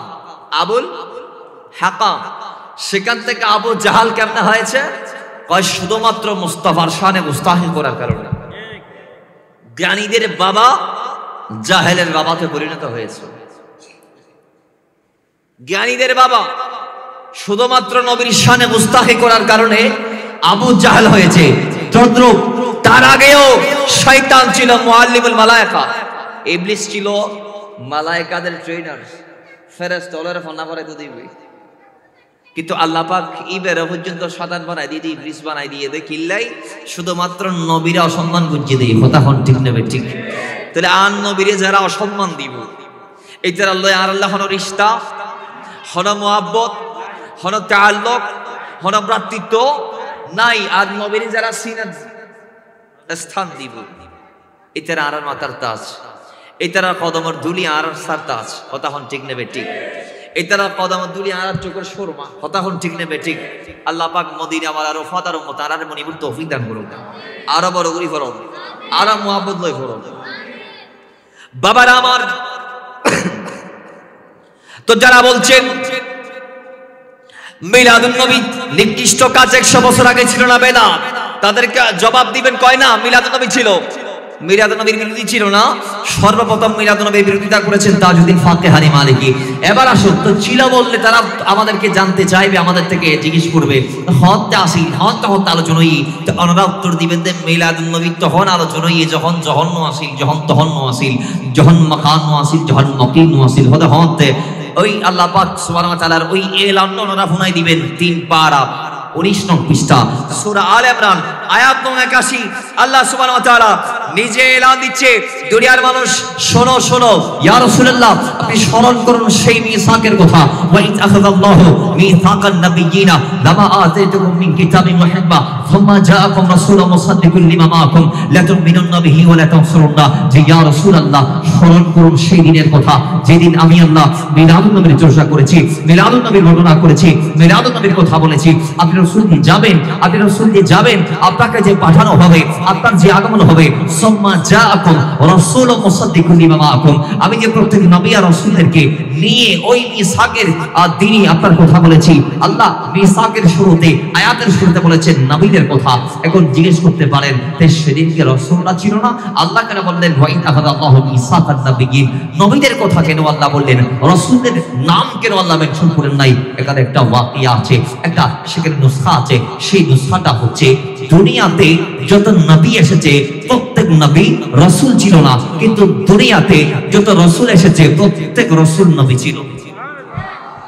নবুয়তের এক ধাপ উপরে রিসালাতের স্থান, নবুয়তের এক ধাপ উপরে হচ্ছে রিসালাতের স্থান। তো রাসূল কয়জন এসেছে? কেউ বলছে 1000, কেউ বলছে 3000, কেউ বলছে 5000, কেউ বলছে 7000। আমরা হাজারের গণ্ডি পেরিয়ে লাখের গণ্ডিতে রাসূলদের সংখ্যা কোন মুফাসসির, কোন মুহাদ্দিস, কোন মুফতিকে নিয়ে যাইতে দেখি নাই। আর নবীর বেলায় যেটা দুর্বল বর্ণনা, যেটা একদম কম বর্ণনা, যেটা একদম আকসার, যেটা একদম বেশি, সেটা হচ্ছে 3 লক্ষাধিক। আর যেটা একদম কম সেটা হচ্ছে 1 লক্ষাধিক। বাবারা আমার, তো বোঝা গিয়েছে রাসূল এসেছে হাজার হাজার, নবী এসেছে লাখ লাখ। আর দুনিয়াতে যত রাসূল ছিলেন প্রত্যেকে নবী ছিলেন। কারণ মাথায় রাখবেন, মেম্বারের পরে হচ্ছে চেয়ারম্যানের ধাপ। কথা বলেন, মেম্বারের পরে এটা দিয়ে বললে হক আদায় হবে না। সুন্দরভাবে বোঝাতে পারবো, সব চেয়ারম্যান তার মেম্বার না, এটা দিয়ে বললে হক আদায় হবে না। মাথায় রাখবেন, মন্ত্রিত্ব পাওয়ার জন্য সংসদ সদস্য হওয়া লাজিম। দুনিয়াতে সমস্ত মন্ত্রী সংসদ সদস্য, দুনিয়াতে সমস্ত মন্ত্রী এমপি, কিন্তু সমস্ত এমপি মন্ত্রী বলেন না, সমস্ত এমপি মন্ত্রী। নির্দিষ্ট কিছু সংখ্যক এমপিকে বাছাই করে তাদেরকে মন্ত্রিত্ব দেয়া হয় পার্লামেন্ট গঠন করার জন্য। সেম দ্যাট কয় সমস্ত নবীকে আল্লাহ রাসূল বানিয়ে পাঠান নাই, কিন্তু আল্লাহ সমস্ত রাসূলদেরকে নবী বানিয়ে দুনিয়াতে পাঠিয়েছেন। কারণ নবুয়তে তার রিসালাতের একদম নিচে। তো সুতরাং সেই রাতে আল্লাহর জমিনের প্রেরিত প্রত্যেক নবী আর রাসূলরা ছিল। আল্লাহ যদি আয়াতের প্রসঙ্গে, আয়াতের প্রারম্ভে যদি রিসালাত ওয়ালা ব্যক্তিদের নামটা মেনশন করতো, আল্লাহ যদি বলতো ওয়াইজ আখাযাল্লাহু মিসাকান নাবিয়্যিন না বলে রাসূলদের কথা বললে নবীরা বাদ পড়ে যাইতো। এজন্য আল্লাহ বলে সেদিন তো প্রত্যেক নবীরা ছিল। তো আমি আল্লাহ এজন্য বলেছি মিসাকান নাবিয়্যিন, নবীদের কথা জুড়ে বলেন সুবহানাল্লাহ। বাবারা আমার, আল্লাহ ডাক দিয়ে বলেন, নবীরা তোমাদেরকে আমি কিতাব আর হিকমত দিয়ে দুনিয়াতে পাঠাবো। দুনিয়াতে যাওয়ার পরে তোমরা কিতাবের কথাগুলো যখন হিকমত তোমরা প্রজ্ঞার সাথে উম্মতদের মাঝে রিপ্রেজেন্ট করবা, বলবা, তোমাদের কথাই উম্মতরা নিজের জীবনটা পরিবর্তনের সিদ্ধান্ত নিয়ে নিবে। আর তোমাদের ওই মিশনার মিশন চলাকালীন সময়ে, তোমাদের দাওয়াতি কাজ চলাকালীন সময়, সুম্মা জাআকুম রাসূল, আমার নবীর যদি আগমন হয়ে যায়, সুবহানাল্লাহ, নবীর আগমন যদি মিলাদুন নবী, আপ নবীর আগমন মানে মিলাদুন নবী। আল্লাহ বলে সুম্মা জাআকুম রাসূল, নবীর আগমন যদি হয়ে যায়, আমার নবী যদি চলে আসে, তাহলে তোমরা নিজের ধর্মের প্রচারটা বাদ দিয়ে আমার নবীর কদমে লাতুমিনুন্না বিহি ওয়া লাতানসুরুন্না, আমার মদিনাওয়ালার উপরে তোমরা কলমা পড়ে ঈমান এনে নবীকে সাহায্য করবা। জুড়ে বলেন সুবহানাল্লাহ। তাহলে এখানে আল্লাহ মিলাদুন নবীর কথা বলতে গিয়ে আল্লাহ বলেছেন সুম্মা জাআকুম রাসূল, নবী যদি চলে আসে, আসা মানে আগমন করা, তো নবীর আগমন মিলাদুন নবী, সুবহানাল্লাহ জুড়ে বলেন। এই নবীর আগমনের কথা আল্লাহ প্রথম বলেছেন কখন? কয় যখন আল্লাহ নবীদের রূহ বানিয়েছেন, দুনিয়াতে কোনো পাঠান নাই, পাঠার আগে আলমে আরওয়াহ তে, সুবহানাল্লাহ জুড়ে বলেন। আইয়াবে মিসাকের দিন আল্লাহ সমস্ত নবীদের রূহ নিয়ে আমার নবী আগমনের বার্তা দিয়েছেন, কথা বলেছেন, নবীন আবার এই সংবাদ বর্ণনা করেছেন। এইভাবে শুধু এক জায়গায় নয়, 2 জায়গায় নয়, 3 জায়গায় নয়, 4 জায়গায় নয়, বারংবার বিভিন্ন জায়গায় আল্লাহ নবীর আগমনের কথা বলতে গিয়ে কখনো যা বলেছেন, কখনো বাসা বলেছেন, কখনো আরসালা বলেছেন। জোরে বলেন সুবহানাল্লাহ। নবীকে আল্লাহ পাঠাবেন, আসবেন, মিলাদ হবে। এই মিলাদের কথা আল্লাহ বলতে গিয়ে কখনো যা বলেছেন, কখনো বাসা বলেছেন, কখনো আরসালা বলেছেন। সুবহানাল্লাহ জুড়ে বলেন। তাহলে মিলাদুন নবীর কথা, নবীর আগমনের কথা কোরআনে আছে না নাই? একটু আস্তে বলেন না, আছে না নাই? আরো জুড়ে আছে না নাই? হাদিসে পাকের মধ্যে ডাইরেক্ট বাব এসেছে, বাবু মা জাআ ফি মিলাদুন নবী সাল্লাল্লাহু আলাইহি ওয়াসাল্লাম, ডাইরেক্ট অধ্যায় এসেছে হাদিসে পাকের কিতাবে তাফসীর হাসিতার। তো এই অধ্যায়গুলা কি কেটে ফেলে দেয়া সম্ভব? এই অধ্যায়গুলা কি কেটে ফেলে দেয়া সম্ভব? না, সম্ভব না। বাবার আমার, তো এবার আসুন, আল্লাহ নিজে নবীর আগমনের কথা বলেছেন। নবী হাদিসে পাকের মধ্যে আসে, সে হাসিতার হাদিস, নবী বলেছেন, নিজের আগমনের সংবাদ নিজেই বর্ণনা করেছেন। নবীর বংশের ব্যাপারে নবীজি এলান দিয়েছে, অন্যান্য দিয়েছে। নিজের মা আমেনা বলেছেন, ইবনে আব্বাস থেকে বর্ণিত হাদিস, যে আমার সন্তান যেদিন আসতেছে সেদিন আমি বুঝলাম কিভাবে জানো, মিলাদুন নবীর অবগত আমি এইভাবে হয়েছি যে সেদিন আমি দেখেছি আরবের জমিনে যা ছিল সবার জবান আল্লাহ করে দিয়েছেন। আমরা জানি কথা বলতে যারা পারে তাদের নাম মানুষ, কথা আমরা যারা বলি, যারা নিজের মনের ভাবটা প্রকাশ করতে পারি তারা মানুষ, তারা কি? কিন্তু আমরা ছাড়া গরু, ছাগল ইত্যাদি ইত্যাদি চার পায়া চতুষ্পদ যত জানোয়ার আছে এরা কি নিজের মনের ভাবটা প্রকাশ করতে পারে? আল্লাহ প্রত্যেক প্রাণীকে একটা নির্দিষ্ট শব্দ দিয়েছেন। গরু নির্দিষ্টটাকে দুনিয়া সবাই রাখে, গরু দুনিয়াতে যা আছে নির্দিষ্ট শব্দের দ্বারা সমস্ত গরু ডাকে। দুনিয়াতে যত মহিষ আছে সমস্ত মহিষের শব্দ একটাই, সমস্ত মহিষের শব্দ। বাঘ যা আছে সবার শব্দ, সিংহ, ছাগল, ভেড়া, বকরি, দোব্বা, মুরগি সব একই, নেকড়ে একই, শিয়াল একই, কিন্তু মানুষ ভিন্ন। মানুষ যারা ভিন্ন ভিন্ন কথা বলতে পারে, যারা প্রয়োজন অনুপাতে কথা বলতে পারে, যারা নিজের মনের ভাবটা সহজে প্রকাশ করতে পারে। তো বাবার আমার মা আমেনা খাতুন বলছেন সেদিন আমার অবগতটা এইভাবে হয়েছে নূরে মুহাম্মদ ইসলাম সম্পর্কে, নবীর আগমন সম্পর্কে আমি এইভাবে জানতে পেরেছি। কয় সেদিন রাতে আরবের জমিনে যত চার পায়া চতুষ্পদ জন্তু জানোয়ার আছে সমস্ত প্রাণীদের জবানকে আল্লাহ খুলে দিয়েছে। তারা প্রত্যেকে আরবের অলিতে গলিতে, শিমাল থেকে জনব, মশরিক থেকে মাগরিব পর্যন্ত, পূর্ব থেকে পশ্চিমে, পশ্চিম থেকে পূর্বে, উত্তর থেকে দক্ষিণে, দক্ষিণ থেকে উত্তরে তারা একজন আরেকজনকে ছোটে ছোটে এলান দিয়েছে যে এই দুনিয়ার মানুষ সন্তুষ্ট হয়ে যাও, কারণ রহমত এবং বরকত বন্টিত নবী আবুল কাসেম ইসলাম দুনিয়াতে আসতেছে। জুড়ে বলেন সুবহানাল্লাহ। রহমতওয়ালা নবীর আগমন হতে যাচ্ছে। বাবার আমার আমেনা খাতুনারা বলছি সেদিন আমি দেখেছি আমার ছেলে দুনিয়াতে আসার আগে আমি আমেনা খাতুন দেখেছি আরবের যত প্রতাপশালী রাজা বাদশা ছিল প্রত্যেক রাজা বাদশার সিংহাসনটা আল্লাহ উল্টে দিয়েছেন, সমস্ত রাজা বাদশাদের জবানকে আল্লাহ বন্ধ করে দিয়েছে। সেই রাতে তারা বোবা হয়ে গিয়েছে, কোনো কথা তারা বলতে পারে নাই। কিসরা বাদশার রাজপ্রাসাদটা সেদিন এমন ভাবে কেঁপেছে, এক পর্যায়ে কিসরা বাদশার রাজপ্রাসাদ থেকে 14টা বড় বড় ইট পড়ে গেছে। সুবহানাল্লাহ জুড়ে বলেন। মা আমেনা বলছি দুনিয়ার মানুষ শুধু তা নয়, আমি দেখেছি সেদিন রাতে আরবের জমিনে যত গণক জাদুকর মহিলারা ছিল প্রত্যেক মহিলা সেদিন বোবা হয়ে গিয়েছে। এতদিন পর্যন্ত যারা অগ্রিম সংবাদ বর্ণনা করতো কিভাবে তাদের হস্তগত কিছু জিন ছিল, ওই জিনেরা তাদের সামনে এসে তাদেরকে অগ্রিম সংবাদ বর্ণনা করে দিত। একজন মানুষ শেষে যখন জানতে চাইতো, এই গণক মহিলা আমাকে বলে দাও আগামী দিনটা আমার কেমন যাবে, এই মাসটা কেমন যাবে, আগামী বছরটা কেমন যাবে, কই ওই জাদুকরি গণক যেই মহিলাগুলা ছিল এরা জিনদের মাধ্যমে, কারণ জিনেরা মিলাদুন নবীর আগে আগে আমার নবীর জমিন আসার আগ পর্যন্ত তারা আসমানের নিকটে গিয়ে ফেরেশতাদের কান ফিস ফিস ফিস ফিস শব্দগুলা কান দিয়ে তারা সত্য আর ফেরেশতারা আগামীকাল কি হবে আজকে তা বর্ণনা করতো। এক ফেরেশতাকে বলতো আগামীকাল অমুক বান্দাকে আল্লাহ 1 লাখ টাকা দিবে, আল্লাহ পাক আগামীকাল কি অমুকের সন্তানটাকে নিয়ে আসবে, অমুক আগামীকালকে বা এক সপ্তাহ পরে অমুককে আল্লাহ পাক এই দৌলতটা দান করবে, এই নিয়ামতটা দান করবে। ওই ফেরেশতারা বলতো, জিনরা কান দিয়ে শুনতো, আর ব্যক্তিগুলা গণকদের কাছে সে জানতে চাইলে জিনরা তাদেরকে জানিয়ে দিত। জোরে বলেন নাউজুবিল্লাহ। কয় আমার নবী আসার পর থেকে সব বন্ধ হয়ে গিয়েছে। কিভাবে বন্ধ হয়ে গিয়েছি? আল্লাহ পাক জিনদেরকে আসমানের নিকটে যাইতে দেই নাই। আল্লাহ পাক জিনদেরকে ফেরেশতাদেরকে নির্দেশ দিয়েছেন জিনদেরকে পাকড়াও করো আর সাগরের মধ্যে পাহাড়ের মধ্যে নিক্ষেপ করো, এরা যেন আসমানে না আসতে পারে, কারণ রাহমাতাল লিল আলামিন জমিনে যাওয়ার পর জিনরা জমিনে ফাসাদ করুক এটা আমি আল্লাহ চাই না। জোরে বলেন সুবহানাল্লাহ। কয় মা আমেনা ডাক দিয়া বলে সেদিন আমার সন্তান যেদিন আসবে সেই রাতে আমি দেখেছি ওই জাদুকরি গণক মহিলারা বোবা হয়ে গিয়েছে, তারা কথা বলতে পারে নাই, তাদের জবানটা বন্ধ হয়ে গিয়েছে এবং তাদের অনুগত যত জিন ছিল কেউ তাদের কাছে আসতে পারে নাই, আগামীকালকে সংবাদ বর্ণনা করতে পারে নাই। আর আমি দেখেছি এমনকি একজন হরিণ এবং একটা নেকড়ে বাঘ বাবা দুইজন মিলে একই সাথে বসে, একই সিঁড়িতে বসে, একই সাথে বসে তারা কুয়ো থেকে পানি খাচ্ছে। সুবহানাল্লাহ।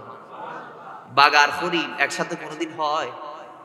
হরিণ বাঘরে দেইলে পালায়। আমেনা খাতুন বলছে সেদিন দেখছি খানায় কাবার উঠানে বাগার হরিণ একসাথে খেলাধুলা করছে, সুবহানাল্লাহ জোরে বল, এবং একসাথে খাচ্ছে।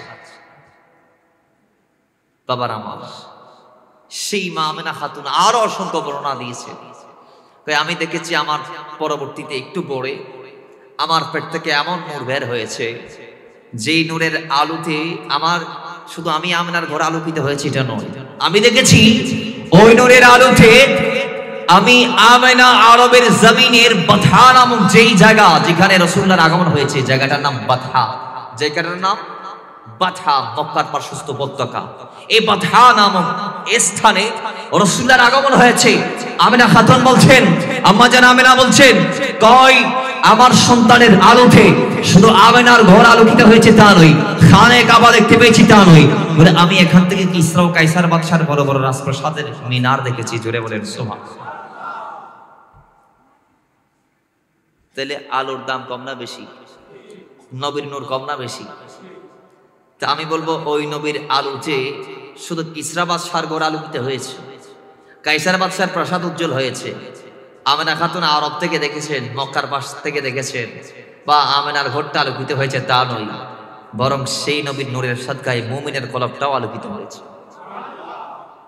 আল্লাহ মুমিনকে নিয়ামত হিসেবে সেই নবীকে দিয়েছেন। এই জন্য আল্লাহ বলছেন কিভাবে, লাকাদ মান্নাল্লাহু আলাল মুমিনিনা ইয বা'সা ফীহিম রাসূলা, ঈমানদার মুমিনকে আমি যা দিয়েছি সব নিয়ামত, তার মধ্যে শ্রেষ্ঠ নিয়ামত আমার মদিনাওয়ালা।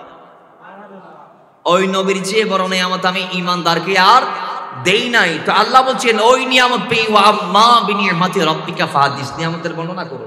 তো নিয়ামতের বর্ণনার জন্যই মিলাদুন নবী, নিয়ামতের বর্ণনার জন্যই, যারা বলেন নিয়ামতের চর্চার জন্যে মিলাদুন নবী। আল্লাহ পাক আরো অসংখ্য বলছেন, কুরআন কারীম আল্লাহ বলছেন ওয়াশকুরু নি'মাতাল্লাহি ইন কুনতুম ইয়াহু তা'বুদুন, নিয়ামতের শুকর আদায়ের জন্য আল্লাহ পাক ডাক দিয়ে বলছে লাইন শাকারতুম লাযীদান্নাকুম ওয়া লাইন কাফারতুম ইন্না আযাবি লাশাদীদ। আল্লাহ নিয়ামতের চর্চার জন্য বলছেন, আরো বলছেন কোথায় কুরআন কারীম আল্লাহ তাআলা আরো এলান দিচ্ছেন, যেটা একটু আগে রিপিট করেছে, ওয়া ইন তা'উদু নি'মাতাল্লাহি লা তুহসুহা। আল্লাহ এখানেও নিয়ামতের চর্চার জন্য বলছেন।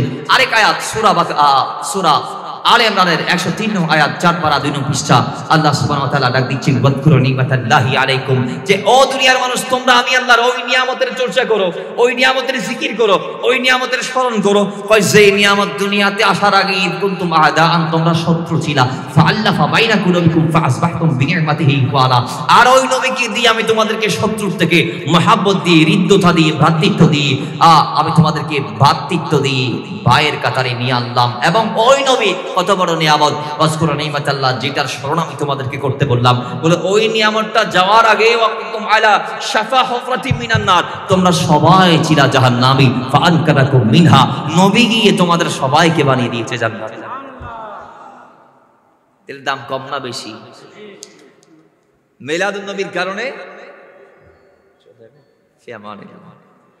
মিলাদুন নবীর কারণে গোটা সৃষ্টি জগৎ উপকৃত হয়েছে। বলেন বলেন, গোটা সৃষ্টি জাহান আলোকিত হয়েছে, উপকৃত হয়েছে, ফায়দা পেয়েছে, লাভ পেয়েছে দুনিয়ার মানুষ। আমার নবী এসেছে হিন্দুদের জন্য রহমত হয়ে, সুবহানাল্লাহ জোরে বলেন। নবী এসেছেন হিন্দুদের জন্য রহমত হয়ে।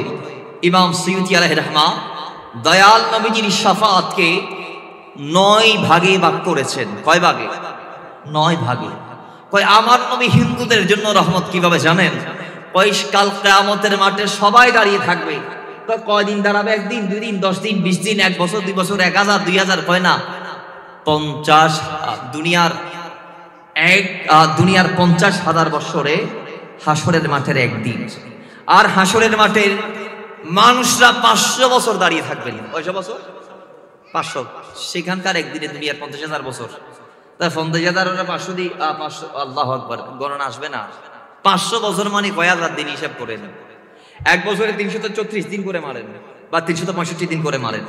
তো 365-কে একবার গুণ করতে হবে 500 দিয়ে, এরপর ওই ঢাকায় গুণ করতে হবে 50,000 দিন। আমার মনে হচ্ছে ক্যালকুলেটার ধরবে না, তার মানে ইন্ডিলে ত্যাগ করা রাখবো কোথায়? বাবার আমার দাঁড়াইতে দাঁড়াইতে মানুষরা বলবে আল্লাহ এত কোটি বছর আমাদেরকে দাঁড় করাই রাখলা, তুমি কাহারিয়তের রূপ ধারণ করে বসে আছো আল্লাহ। আমাদের তো আর সহ্য হয় না আল্লাহ, আমরা চাই হই আমাদেরকে জান্নাত দিয়ে দাও, নাইলে জাহান্নামে পাঠিয়ে দাও। আল্লাহর সহ্য করতে পারছি না, আমাদের মন আমাদেরকে বলছি জাহান্নামের আযাব হয়তো কঠিন হবে না। হাসরের ময়দানে দাঁড়িয়ে যে জিল্লাতের সম্মুখীন হচ্ছি, আল্লাহবাতের মারের মতো মাথার মগজগুলা নাকের ছিদ্র দিয়ে, মুখ দিয়ে, চোখ দিয়ে বের হয়ে যাচ্ছে, না কান দিয়ে বের হয়ে যাচ্ছে। আল্লাহ ঘামের সাগরে সাঁতরাচ্ছি। মওলা রে, আমাদের মন আমাদেরকে বলছি কিয়ামতের মাঠ আজকে যেভাবে আমরা জিল্লত ভোগ করছি, এই কিয়ামতের মাঠে, হাসরের মাঠে জাহান্নাম হয়তো কঠিন হবে না। আল্লাহ আমরা চাই হই আমাদেরকে জান্নাত দিয়ে দাও, নাইলে জাহান্নাম দিয়ে দাও। আল্লাহ সুবহানাহু ওয়া তাআলার বান্দারা এইভাবে যখন চিল্লা ফাল্লা করবে, মানুষ যখন বেসামাল হয়ে যাবে, সবাই যখন নাফসি নাফসি বলবে, ইয়াউমা ইয়াফিরুল মারউ মিন আখিহি ওয়া উম্মিহি ওয়া আবিহি ওয়া সাহিবাতিহি ওয়া বানিহি, যেদিন মা সন্তান থেকে দূরে চলে যাবে, বাবা সন্তান থেকে দূরে চলে যাবে, ভাই ভাইকে ভাই বলে পরিচয় দিবে না, স্ত্রী স্বামীকে স্বামী বলে পরিচয় দিবে না, সন্তান মাকে মা বলে ডাকবে না, বাবাকে বাবা বলে ডাকবে না। ওই সময়ে আল্লাহ নবী ডাক দিয়ে বলে, উম্মত দাঁড়াইতে দাঁড়াইতে ধৈর্যের বাঁধ যখন ভেঙে যাওয়ার উপক্রম হয়ে যাবে, ওই সময়ে আমি রাসূল আল্লাহ পাকের দরবারে সিজদার মধ্যে পড়ে যাব। আল্লাহ পাক আমাকে যত করে ইচ্ছা সিজদার মধ্যে রাখবেন। এরপর বলবেন, ইয়া মুহাম্মদ ইরফা রাসাক সালতুতা ইশফাতু শাফাত, ইয়া রাসূলুল্লাহ ও মদিনাওয়ালা, আমার কাছে চান, আমি আপনাকে দিব, শাফাত করুন, কবুল করব, মাথা উঠান, আমার সাথে কথা বলুন। সুবহানাল্লাহ। কোরআন ডাক দিয়ে বলে, আসাম আইয়া বা'আতাকা রাব্বুকা মাকামাম মাহমুদা, ইয়া রাসূলুল্লাহ আমি আপনাকে মাকামে মাহমুদ দান করব। বাবার আমার, মাকামে মাহমুদের ব্যাখ্যায় মুফাসসিরগণ বলেছে, হয় মাকামে মাহমুদ এটা শাফাআতুল উযমা অথবা শাফাআতুল কুবরা, যে শাফাআতটা আল্লাহর নবী রাহমাতুল লিল আলামিন সেদিন করবে, যেদিন দুনিয়ার মানুষরা আসরের মাঠে দাঁড়াইতে দাঁড়াইতে হিন্দু বৌদ্ধ মুসলিম খ্রিস্টান সবাই বেসামাল হয়ে যাবে। ওই সেদিন আল্লাহর নবী সিজদা থেকে উঠে মান্দাল্লাযী ইয়াশফাউ ইনদাহু ইল্লা বিইজনিহি, আল্লাহর অনুমতি ক্রমে একটা কথা বলবেন, আল্লাহ আর দেরি করিয়েন না, বিচার কাজটা তাড়াতাড়ি করে দেন। জুড়ে বলেন সুবহানাল্লাহ। আল্লাহ দেরি করিয়েন না, বিচার কাজটা তাড়াতাড়ি সেরে নেন। সুবহানাল্লাহ জুড়ে বলেন। বলে এই নবীজির শাফাত, নবীজির এই রহমতের ভাগীদার হিন্দু বনবে, হিন্দুর জন্য আল্লাহ পাক দয়াবান হয়ে যাবেন। সুবহানাল্লাহ। হাদিসে পাক আসছে আল্লাহ পাক এত বড় দয়াবান হবেন হাসরের দিন। আল্লাহ পাক দুনিয়াতে যত মায়া মমতা দিয়েছেন, রহমত দিয়েছেন, সমস্ত রহমতকে আল্লাহ 100 ভাগ করে 1 ভাগ দুনিয়াতে দিয়েছেন, 99 ভাগ নিজের হাতে রেখে দিয়েছেন কিয়ামতের জন্য। সুবহানাল্লাহ জুড়ে বলেন। 1 ভাগ নিয়ামত পেয়ে আজকে মা সন্তানের জন্য ডেলিভারির সময় নিজের জীবন কোরবান দিয়ে দিচ্ছে। 1 ভাগ নিয়ামত পেয়ে ভাই ভাইয়ের জন্য পাগল পাগল হয়ে যাচ্ছে। 1 ভাগ নিয়ামত পেয়ে স্বামী স্ত্রীর জন্য নিজের 2টা কিডনির থেকে একটা দিয়ে দিচ্ছে।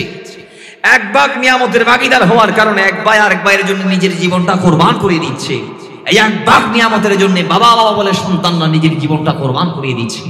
1 ভাগ নিয়ামতের জন্য সন্তানকে মানুষের মতো মানুষ করার জন্য 1 ভাগ নিয়ামত পেয়ে বাবা রহমতের মতো পুত্র হয়ে গিয়েছে। সুবহানাল্লাহ। আরো আস্তে বলুন। তাইলে বাবার আমার, আর আল্লাহ বলছেন আমি রেখে দিয়েছি 99 ভাগ, দুনিয়াতে দিয়েছি 1 ভাগ। সেই 99 ভাগ দিয়ে আল্লাহ চেষ্টা করবেন উম্মতরা যেন জাহান্নামে না যায়, বান্দারা যেন জাহান্নামমুখী না হয়। তাহলে আল্লাহর কাছে দয়া আমাদের জন্য আসে না নাই? কম না বেশি? যেটা বলেন কম না বেশি? কত বেশি জানেন? কত বেশি জানেন?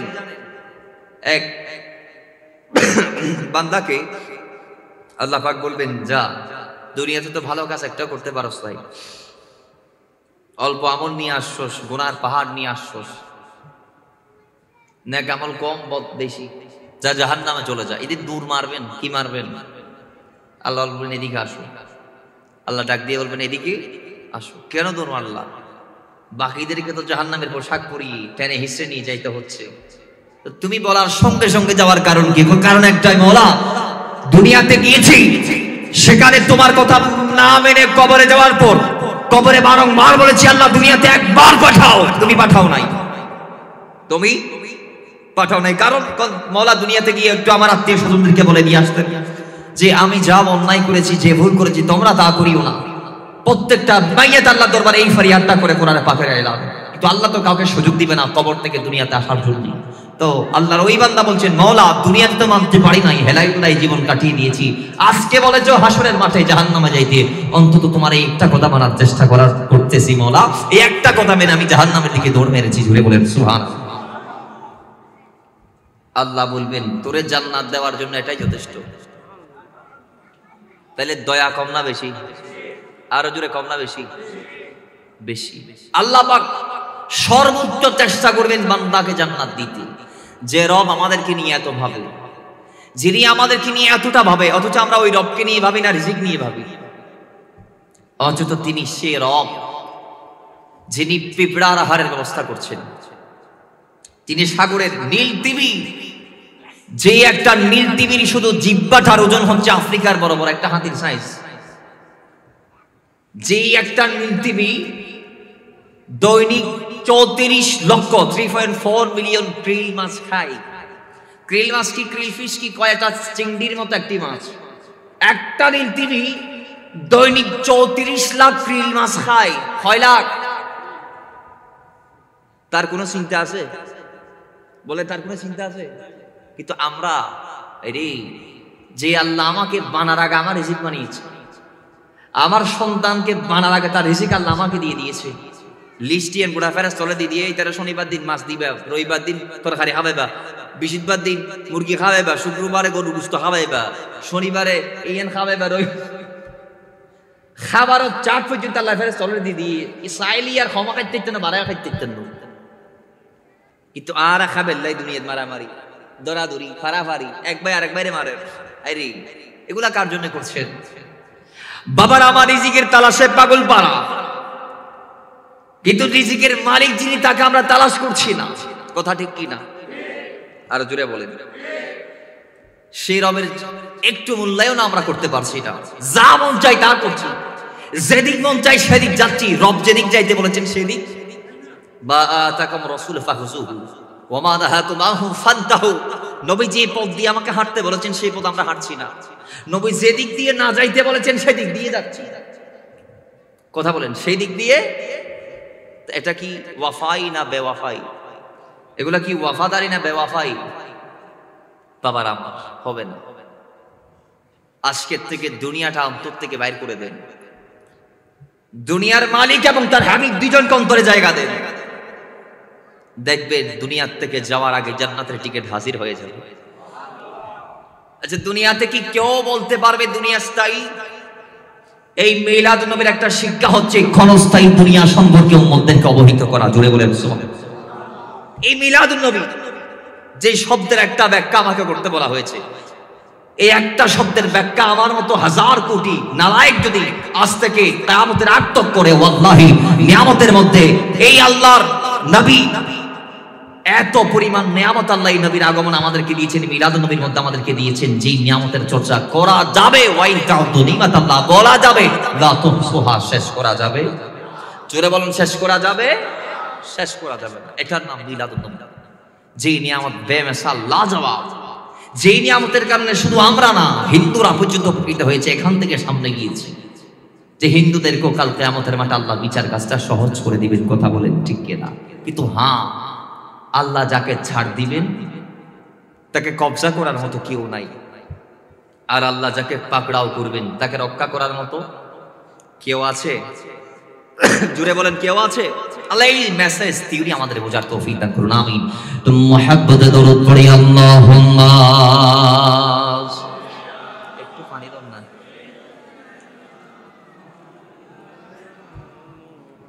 وعلى آل سيدنا जिसका कोई सानी नहीं कि वो नबी हमारा है, जिसका कोई सानी नहीं वो नबी, बोली व नबी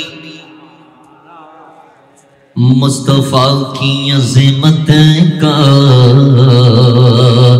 حد ہی نہ کنارہ ہے، مصطفیٰ کی عظمت کا حد ہی نہ کنارہ ہے، بھائی جس کا کوئی ثانی نہیں، جس کا کوئی ثانی نہیں، وہ نبی ہمارا ہے، جس کا کوئی ثانی نہیں وہ نبی ہمارا ہے، مصطفیٰ کی عظمت کا کہ حد ہی نہ کنارہ ہے، مصطفیٰ کی عظمت کا حد ہی نہ زور پر ہے طوفان بھی اور ڈھگمگائے نیا بھی، زور پر ہے طوفان بھی ڈھگمگائے نیا بھی، ارے زور پر ہے طوفان بھی ڈھگمگائی نیا بھی، زور پر گئی طوفان بھی ڈھگمگائے نیا بھی، آپ جب کرم کر دے تو سامنے کنارہ ہے، آپ جب کرم کر دے تو سامنے کنارہ ہے، তার আদুল আমি বাংলায় লিখেছি দু জাহানে আমার নবীর নাই রে কোন তুলনা, সকলে নবীদের সেরা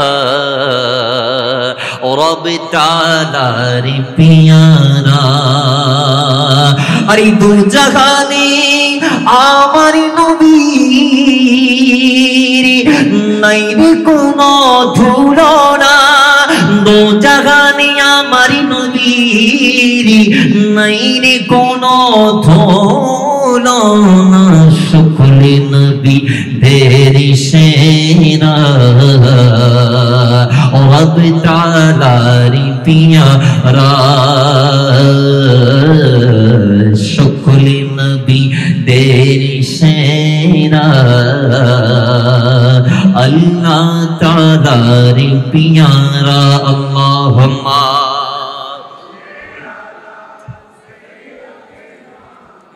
مولانا محمد وعلى آل سيدنا।